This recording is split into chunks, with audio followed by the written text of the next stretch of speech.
YouTube channel Rikesh कापड़ों पर सारे श्रृंखला पर बैठाने जोगे शिक्षक साथियों और अभिभावकों का स्वागत है भाई। विद्यार्थियों की एडमिशन प्रक्रिया शुरू होगी है केवीएस में, जिसमें दिशा निर्देश और एडमिशन की प्रक्रिया में कौन कौन सी बातों का ध्यान रखना है वो सारा ध्यान तक सुना है। ऑनलाइन और ऑफलाइन दोनों माध्यम आता है। इस साल इसे तरीके का एडमिशन हुआ है। हालांकि डेट अलग अलग हो सका है, लेकिन हर साल यही प्रक्रिया हुआ है केवीएस में दाखिले की। केवीएस का तो हमने बेरा ही होगा भाई, बहुत एक बड़ा ब्रांड है, क्वालिटी है, गुणवत्ता है इसके पास, और पूरे भारत में 1250 1300 बल्कि अंतर्राष्ट्रीय स्तर पर भी ये विद्यालय हैं। और पूरे भारत में अच्छी मेहनत करवानी है, अध्यापक साथी इसमें आवे से और बच्चे को अच्छी तरह मौका दिया जावा है गतिविधियों के माध्यम से अपना व्यक्तित्व निर्माण का। तो आप एडमिशन की बात करा तो ऑनलाइन माध्यम से 1 अप्रैल 2021 से 19 अप्रैल 2021 तक पहली क्लास खातर आवेदन मांगे गए हैं। सवेरे 10 बजे 1 अप्रैल को आप कंप्यूटर वाला दौरा जावें और आवेदन कर दें। उसके बाद 19 अप्रैल शाम के 7 बजे तक आप किसी भी समय आवेदन कर सकें से। पहली क्लास के लिए ऑनलाइन आवेदन होने हैं। 40 सीट हुए हैं और इसमें आरक्षण भी हुआ है। पहली लिस्ट जो लगेगी 23 अप्रैल को लगेगी, सीट खाली रह जाए हैं तो दूसरी लिस्ट 30 अप्रैल को लगेगी, और फिर भी सीट खाली रह जाए हैं तो 5 मई ने तीसरी लिस्ट लगेगी। हालांकि सीट खाली रहने का तो कोई मतलब है को नहीं, पूरी आदड़बड़ माचा है इसमें, तो बिल्कुल मारा मारी हुआ है। और दूसरी क्लास तक लेकर 10वीं क्लास तक ऑफलाइन फार्म भरने से। उससे पहले आप बात करेंगे RTE SC ST या OBC NCL के लिए अगर फिर भी सीट खाली रहे से तो आप 10 मई से लेकर 13 मई तक ऑफलाइन आवेदन कर सकें से, और वह लिस्ट फिर आपकी 15 मई को लग जाएगी। ई आप बात करा ऑफलाइन की, मतलब हाथों हाथ फार्म संबंधित विद्यालय के पास जाओ जहां आपका मकान है या रिहाइश है, और वहाँ प्रिंसिपल आदि से, केंद्रीय विद्यालय परिवार से सदस्यों से मिलें और वहाँ से फार्म लेवें, उसको भर के वहीं वापस जमा करा दें। दूसरी कक्षा तक लेकर 10वीं कक्षा तक ऑफलाइन माध्यम तक उपलब्ध सीटें जितनी भी हैं उन्हीं के लिए आवेदन हो सका है। उपलब्ध का मतलब है अगर उस कक्षा में 40 बच्चे या उससे ऊपर हैं तो उस कक्षा खातर कोई आवेदन नहीं मांगे जाओगे। हाँ, 39 हैं या 39 से कम है तो 1 या 2 सीट जो भी खाली होंगी उसके लिए आवेदन हो सका है। इसके लिए आपने 8 अप्रैल से लेके और 15 अप्रैल के बीच में ऑफलाइन आवेदन जमा करवाना पड़ेगा, और 19 अप्रैल को शाम 4 बजे लिस्ट लग जाएगी। 20 अप्रैल से लेकर 27 अप्रैल के बीच में आपने दाखिला करवाना पड़ेगा अपने बालक का, दूसरी से लेकर 10वीं लगा, अगर कोई भी सीट खाली है और आपके बच्चे का एडमिशन हो जैसा। तो सारी क्लासा में दाखिले की तिथि 30 मई 2021 से केवल 9वीं क्लास ने छोड़कर ने निर्धारित तिथि ने कोई सार्वजनिक अवकाश पड़ा है तो उसका अगला कार्य दिवस ओपनिंग या क्लोजिंग डेट मानी जाएगी। ऑफलाइन आवेदन खातर आप केवीएस का जो संबंधित विद्यालय है वहां का नोटिस बोर्ड भी देख सके हैं। आरक्षण के नियम की जड़ा लग बात से तो RTE यानी कि राइट टू एजुकेशन यानी कि शिक्षा के अधिकार के तहत अपना 25% आरक्षण किसी भी विद्यार्थी के लिए मान्य है, लागू है, और 10 सीट यानी कि 40 में से RTE के तहत ली जाऊंगी। इसके बाद SC के जो बच्चे हैं उनके लिए 15% आरक्षण है, और ST के लिए 7.5% आरक्षण है। उसके बाद आप OBC की NCL की बात करा तो उस खातर 27% आरक्षण है। इसके अलावा 3% आरक्षण दिव्यांग विद्यार्थियों के लिए केवीएस में एडमिशन के लिए निर्धारित कराया गया है। यानी कि 40 बालकों की अगर कक्षा है एडमिशन होने के लिए तो RTE के तहत 10 बालक होंगे।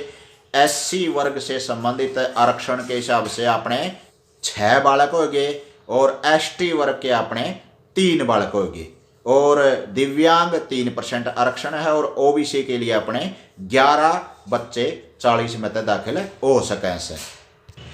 अब आप बात करांगे न्यूनतम और अधिकतम उम्र कितनी होनी चाहिए एक विद्यार्थी की दाखिला खातर? कक्षा पहली में 5 साल प्लस होना चाहिए, लेकिन 7 साल से फालतू नहीं होना चाहिए। इसी तरह कक्षा दूसरी में दाखिला होगा बच्चे का तो 6 साल से ऊपर और 8 साल से कम का होना चाहिए। 31 मार्च के आधार पर जन्म तिथि निर्धारित की गई है उस साल में जिसमें आप दाखिला करवा रहे हैं।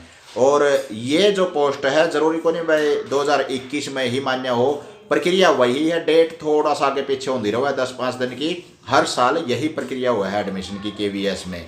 और तीसरी कक्षा के लिए 7 साल कम से कम है और 9 साल अधिक से अधिक है। इसी तरह से आगे चलता रहेगा। चौथी कक्षा के लिए 8 साल कम से कम है और 10 साल अधिक से अधिक, 2 साल का गैप है यानी कि बीच में कम और अधिक में। और पांचवी कक्षा के लिए 9 साल कम से कम और 11 साल अधिक से अधिक। इसी तरह छठी कक्षा में दाखिला लेना है बच्चे का तो 10 साल की उम्र कम से कम और 12 साल की अधिक से अधिक होनी चाहिए। सातवीं के लिए अपना 11 साल की कम से कम और 13 साल की अधिक से अधिक। इसी तरह आठवीं के लिए अगर कम से कम उम्र चाहिए तो 12 साल की और अधिक से अधिक 14 साल की। नौवीं कक्षा में दाखिले के लिए अपने जो उम्र होनी चाहिए वो 13 साल कम से कम और अधिक से अधिक 15 साल। और 10वीं कक्षा में दाखिला करवाना है बालक का तो कम से कम उम्र 14 साल और अधिक से अधिक 16 साल की उम्र होनी चाहिए। और दिव्यांग बच्चे हैं जो संबंधित प्राचार्य महोदय हैं जो स्कूल के, अगर उनकी अनुमति मिल जाए तो उनको 2 साल के लिए अधिकतम आयु सीमा में छूट मिल सके से। ईब मुख्य मुद्दा पर खुंटा पाया जाए भाई दाखिला क्यों करो है। जो ऑनलाइन आवेदन करने हैं पहली क्लास खातर उसमें प्राथमिकता दी जावा है सेंट्रल गवर्नमेंट के कर्मचारी ने, जिसमें अगर बाहर से टीसी आया है केवीएस का तो उसका दाखिला करना ही करना पड़ेगा। और ऑनलाइन में जो सेंट्रल गवर्नमेंट के कर्मचारी हैं उनके अगर बच्चे हैं तो उनको प्राथमिकता दी जाओगी। दूसरा नंबर राज्य सरकार के कर्मचारी आ जाए हैं और तीसरा नंबर पे आम जन आ जाए हैं। इसके अलावा फिर भी नई नऊ गडस है तो 2 सीट डीसी महोदय की आरक्षित हुए से, क्योंकि उसमें जैसे अपना स्कूल में एसएमसी हुआ है उसी प्रकार डीसी एक कमेटी का मुखिया होता है केवीएस में, और उसके हाथ में हुआ है कि भाई 2 सीट वो किसी भी बच्चे के नाम पर दाखिला करवा सके है। हालांकि एसडीएम वगैरह भी इसमें सदस्य रहे हैं और रिकमेंडेशन एसडीएम से करवाई जावे तो डीसी उसको पावर दे दे हैं और एसडीएम के साइन होने के बाद भी 2 सीट यानी कि 2 बच्चों का दाखिला केवीएस में हो सके है अलग तक 40 के अलावा। इसके साथ साथ जे आपकी पावर है एमपी महोदय तक पहुंच की और 10 सीट एमपी महोदय की हुआ से, लेकिन जिस क्षेत्र में वो एमपी है वहां कितने भी केवीएस है तो सारे में बंट जाएगी वह न्यू को नहीं भाई एक स्कूल में हो। यानी कि अगर आपकी पावर है एमपी महोदय तक पहुंच की तो उसके साइन करवा के भी आप दाखिला करवा सकें से। यानी कि ये 40 से ऊपर 42, 43, 44, 70 लग पहुंच सके है। केवीएस के जो अध्यापक हैं उनके तो बच्चों का वह होगा दाखिला। साथ के साथ में अगर आपने जो शिक्षा मंत्रालय सेंट्रल गवर्नमेंट का है और वहाँ शिक्षा मंत्री से अगर पहुंच बना ली है एमपी महोदय के द्वारा, पीछे ऐसी घटना घटी थी अपने यहाँ उचाड़ा में जिसके तहत बच्चों का दाखिला नहीं हो पावा था तो कुछ विशेष प्रावधान के तहत नए एडमिशन कर दिए थे। यानी कि कहीं न कहीं आपकी पॉलिटिकल अप्रोच है, पहुंच है, नऊ गडस है तो आप एमपी महोदय का सहारा ले सकें हैं, डीसी महोदय का सहारा ले सकें हैं, या फिर अपने ऑनलाइन आवेदन कर रहे हैं तो कर्मचारी के हिसाब से आपके बच्चे का दाखिला हो सके है, या फिर किस्मत भी काम करे से। तो ये प्रक्रिया थी सारी एडमिशन के लिए ताकि ज़्यादा से ज़्यादा मार्गदर्शन साथियों को मिला और किसी भी प्रकार की उनको शंका ना रहे। ये थी केवीएस में केंद्रीय विद्यालय संगठन में बच्चों के एडमिशन की प्रक्रिया की बात और दिशा निर्देशों के बारे में जानकारी। पोस्ट किसी लगी आम जन तक जरूर पहुंचावें। जितने ज़्यादा आवेदन होंगे उतने ही ज़्यादा बच्चों को मौका मिलेगा। आप भी अपने बालक की किस्मत आजमावें। और यूट्यूब चैनल हरिकेश कापड़ो है भाई, ज्ञान का बरोटा पहली से लेकर 5वीं तक का सारा एससीईआरटी का सिलेबस है, एनसीईआरटी का तैयार करूँगा। और गणित, इतिहास, भूगोल, नागरिक शास्त्र, हिंदी व्याकरण, इंग्लिश की ग्रामर है, या फिर आपने भारत का नक्शा कैसे बनाए या टेस्ट की तैयारी, प्रतियोगिता की तैयारी करनी है तो गोल का पीजो आगे बैठ दियो। बिल्कुल ठेठ हरियाणवी भाषा में चैनल है अपना। बहुत बहुत धन्यवाद साथियों।